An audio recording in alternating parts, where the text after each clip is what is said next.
どうもこんにちは。今回は前回の引き続きで少年隊のことをやっていきたいと思います。でも、今回は前回の動画の内容とはちょっと別な感じでやることにしたわ。なんで？またいつでもできるのと、コメントがあったりしたら参考にしようと思うので、今回は違うネタでやることにしたわ。それもそうだな。じゃあ今回はどんなことをやっていくんだ？そうね。何をやるかは一旦いつものやつをやってからにするわ。まあお決まりだからな。ってことで、ゆっくりしていってね。はいってことで、キャラチェンジをしてやっていきたいと思います。ちょくちょく入れ替わりながらやっていくぜ。他にもいろんなキャラがいて使ってみたい気はするけど、キャラの設定を知らないから使いづらいわね。話し方に特徴があったりしたりで、わからないぜ。さあそしたら少年隊、やっていきたいと思います。今回のお題はこちら。少年隊ってどうなの？少年隊ってどうなの？ってざっくりしたお題だな。そうね。このタイトルだと正直お題としては、範囲が広すぎるのでもうちょっと範囲を狭めましょうか。そうだぜよろしく頼むぜ。ではちょっと範囲を狭めまして、もう一回こんな順番でやっていきたいと思います。まず、少年隊のおさらい。その次に少年隊の同期って誰？の2点でやっていこうと思います。2点だけなの？あまり盛り込みすぎると、尺が長くなりすぎてしまうから、まだやれることがある場合は、また次回にやる形にしないとね。確かに。情報を調べるのにも結構時間がかかって大変だしな。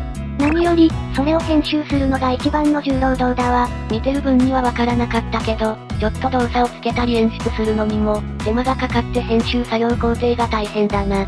ということで今回はこの2点に絞ってやっていきましょう。よっしゃー。まずは少年隊のおさらいということで、改めて少年隊を見ていきましょう。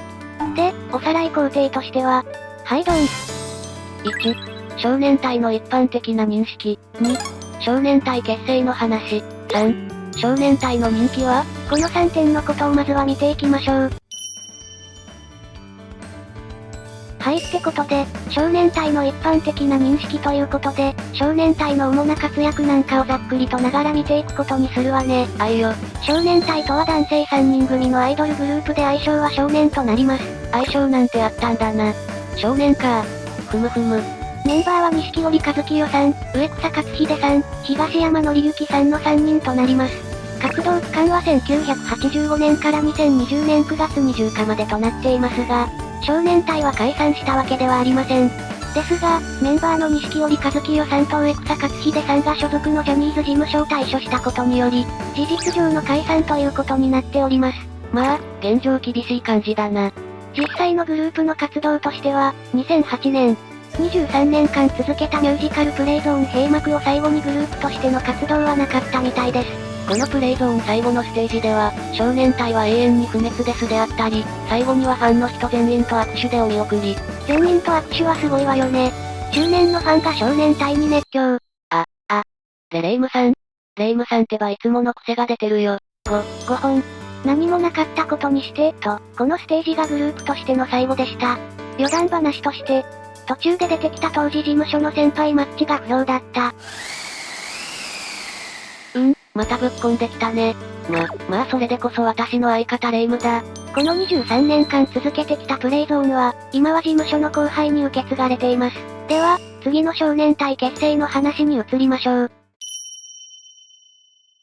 はいってことで、少年隊が結成されたのは1982年。それまでにメンバーであったり、グループの名前も変わったりと紆余曲折を経て、少年隊が結成されました。すんなりと結成されてはないんだな。そうね。でもそこまで色々とあったわけではないけど、その辺のことを話していくわね。あいよ。少年隊っていう名前は、かつて今でいうジャニーズジュニアのことを指していた名前で、結果としてそのまま採用された経緯があるわね。ってことは今で言うと、ジュニア隊みたいな感じだな。で、グループの経緯として、初期メンバーは4人で結成されました。レイムさんってば、返事してほしいんだぜ。ちょっと何よただでさえ時間がないのに、何か用？いや何もないです。ちょっとすねないでよ。もう、またラーメンおごってあげるから。マジでさどんどんやっていこう。いや、切り替えがすごいわね。お腹すいたなー。言っとくけど、屋台のラーメン屋さんが来なかったら今の話はなしだからね。そんなタイミングよく来るかなだぜ。そこはしょうがないとして諦めてよね。はいよ。でなんだったっけ？そうよどこまで喋ったか忘れたわよ。ってことで前の文章をコピペ。デジタルな人間のなせる技。で、グループの経緯として、初期メンバーは4人で結成されました。その後に東山紀之さんが高校受験で一時休止。その後は東山紀之さんを除いた3人で活動。で東山紀之さんが受験が終わって戻ってくるのと入れ替わりで、メンバーが1人脱退。脱退してなかったら、4人で少年隊だったのかな？どうなんでしょうね。その辺はどうなってたかはわからないことね。で、グループ名は最初がジャパニーズ。ラストプレイゾーンでファンから少し不評だったマッチのバックダンサーとして結成。いらぬ一言をしれっと入れてるけど、最初マッチで終わりマッチって感じで、最後のステージにわざわざ来てくれたんだな。そうね。このことには喜んだ人もいると思うわ。しかし、このジャパニーズって、今後のジャニーズでも使えそうなグループ名だけどな。ジャニーズとジャパンがかかってそうね。で、その後に B チームになり、ジャニーズ少年隊になり、最後に少年隊となります。その辺のことを詳しく教えてくれない？ってなんだぜ。ごめんマリサ今回はそこには触れてる時間がないから、また今度に機会があればやろう。まあ、過去動画で、もしかしたらその辺のことに触れてる気がするからそっちを見てもらおうかな。はいってことで次は、3番、少年隊の人気はをやっていきたいと思います。ちょっと注意事項として、ここでは一般的に言われてる認識でいきますので、もちろんファンの人にとっては人気ナンバーワンだと思いますし、それでいいと思います。そうだな。ファンの人には人気ナンバーワンだぜ。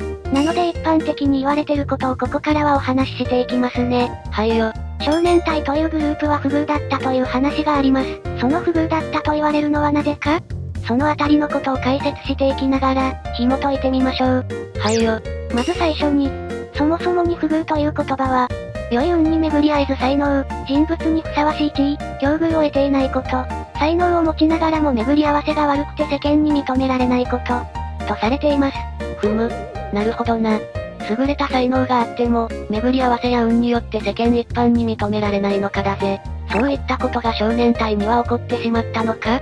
まあ、そういったことがあったのかってのを見ていくわね。はいよ。少年隊はデビューが1985年12月12日。仮面舞踏会でレコードデビューです。ほぼ1986年だな。そうね。で、そのほぼ86年にデビューしてるけど、その前の活動として1981年10月から初期メンバーで活動していました。ざっくりだが4年間ぐらいは誰かのバックダンサーとしてやっていたんだな。そうね。デビューした時には最年長の錦織一清さんで20歳。あとの2人は19歳と、ジャニーズとしてはデビューまでの下積み時代が長かったように思います。そうだな。アイドルって松本伊代さんとか伊代はまだ16だからとか歌ってたもんな。なんとなく高校在学中に芸能活動とかのイメージがある感じよね。とまあそんな感じで下積み時代は、アメリカで本場のエンターテイメントを学んだりと、しっかりとしたダンスレッスンを受けての満を持したデビューとなります。さすがジャニー北川さん曰く、最高傑作のアイドルグループだな。そんな最高傑作のアイドルグループ。デビュー時のキャッチコピーは日本初、世界期。世界も意識したアイドルデビューでした。さあ人気としてはデビュー翌年の新人賞レースでは、最優秀新人賞を総なめ、紅白歌合戦にはデビュー曲の、仮面ライダーから5連続8年連続出場。それ今いるやつなの？いらなかったわね。仮面舞踏会で連続8年出場。1987年にはブロマイドで年間売上第1位。とデビューから大人気の活躍でした。順調な活躍ぶりで今のところは、不遇といったことはなくいい感じだぜ。そうね。でもこの後に事務所の後輩の光源氏の登場でガラリと様相が変わってしまうことになります。社会現象をも引き起こしたグループの登場か。これはなかなかに同じ事務所とはいえ厳しいことだな。そうなのよね。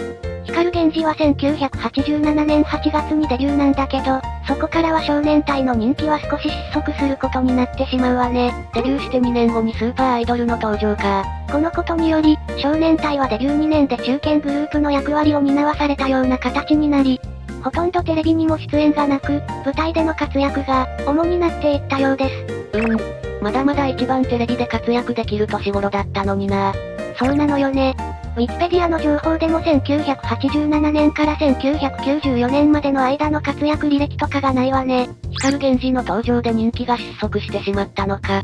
人気がというか、事務所側が光源氏で手一杯になったんじゃないかなといった具合に才能は持ち合わせていたのに、テレビ出演がめっきり減り、この後でやる同期のアイドル、中山美穂さんとは同期にもかかわらず、30年後にドラマで共演、といった感じで、事務所が光源氏というグループの人気に手一杯になり、少年隊は少し不遇だったように思われます。なるほどな。